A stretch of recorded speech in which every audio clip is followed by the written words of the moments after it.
Today at T-Mobile, I'm joined by a special co-anchor. What up, everybody? It's your boy, Big Snoop Deal Double G. Snoop, where can people go to find great deals? Head to T-Mobile.com and get 4 iPhone 16s with Apple Intelligence on us, plus 4 lines for $25. That's quite a deal, Snoop. And when you switch to T-Mobile, you can save versus the other big guys, comparable plans plus streaming. Respect. We up out of here. See how you can save on wireless and streaming versus the other big guys at T-Mobile.com/switch. Apple Intelligence requires iOS 18.1 or later.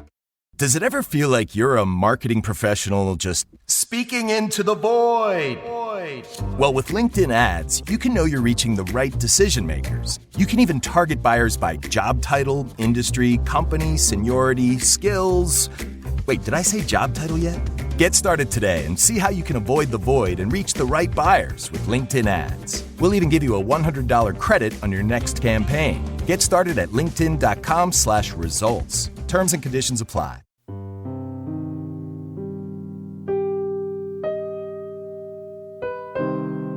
You're listening to the Wrong Station Pledge Drive. This episode was made possible with the support of our listeners on Patreon. Consider visiting patreon.com/thewrongstation for bonus episodes, behind-the-scenes discussions, our new book club, and so much more. Today, The Wrong Station is proud to present He's My Friend by Anthony Botelho.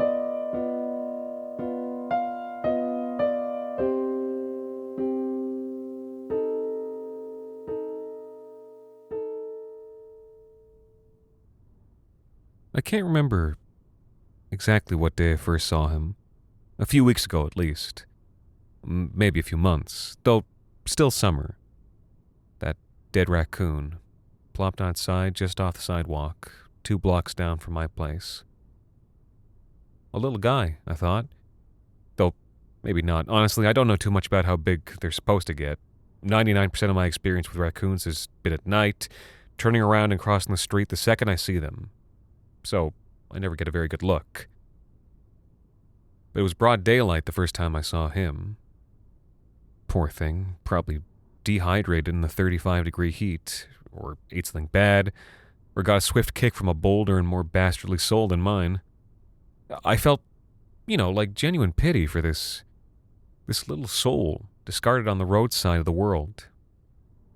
And the second day I walked by it, I still felt pity. Though by the third day, my feelings had started to shift more toward disgust. Is the city not going to come clean this up? Has nobody who lives on this block even called it in? Such questions passed through my mind. The body hadn't quite turned yet, but the fur was looking more mangy, the skin more ick-y by the day. And extreme heat mingled with flash thunderstorms weren't helping the situation. The look or the smell of it.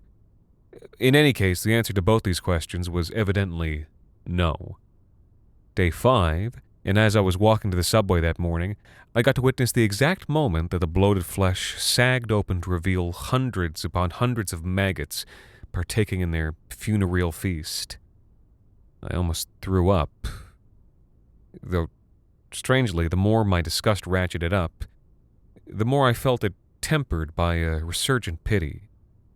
It was nature, I know, but it was so undignified to slowly rot away and be devoured out in the open for everyone to see. No, being shoveled into a bag by municipal employees and then incinerated. That was the way to go. That was the kind and respectful end that and I think that was the moment that I decided he deserved. I made the call to 311 that same morning. The person I spoke to was very polite and reassuring. They apologized that he hadn't been removed yet and assured me that animal control would have it dealt with within 48 hours. I wasn't sure I liked the use of the words dealt with pertaining to my friend. My friend?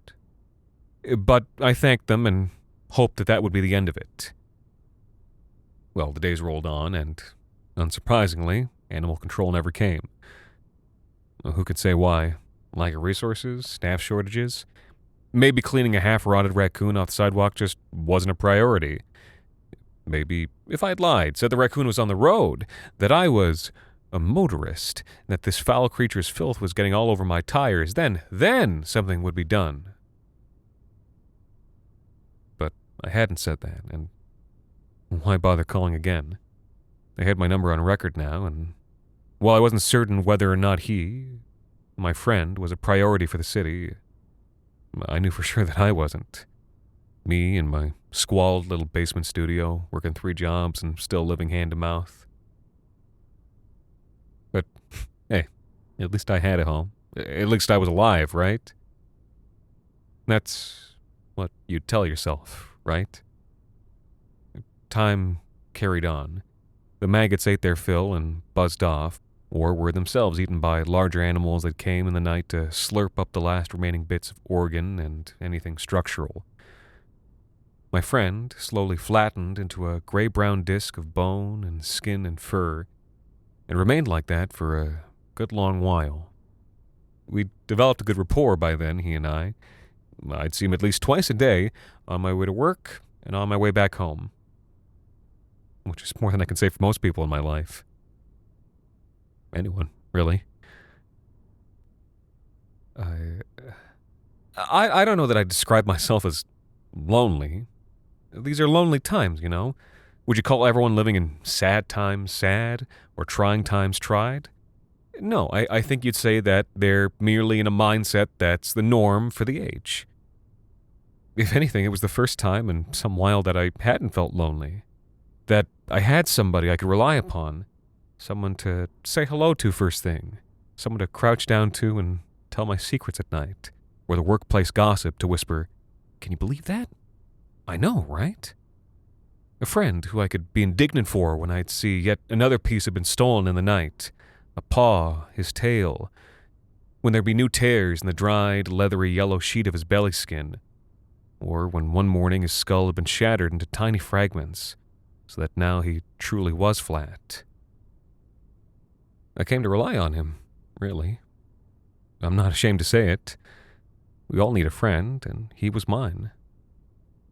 Which is why it crushed me when, after weeks or months, he was no longer there. Had he been cleaned away? No. Well, not by people, anyway. But more heat, more rain, animals, heat, rain, animals, heat and rain, heat and rain. Eventually, those last little bits of him, nothing but filthy hair by the end, were washed away.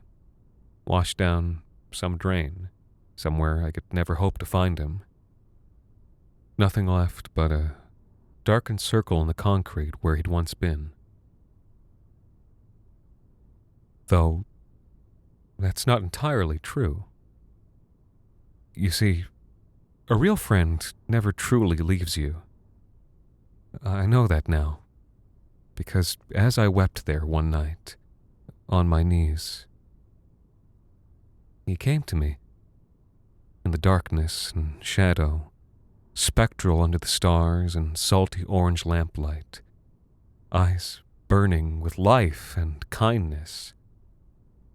A kind of kindness. He did not speak, but I knew what he was saying.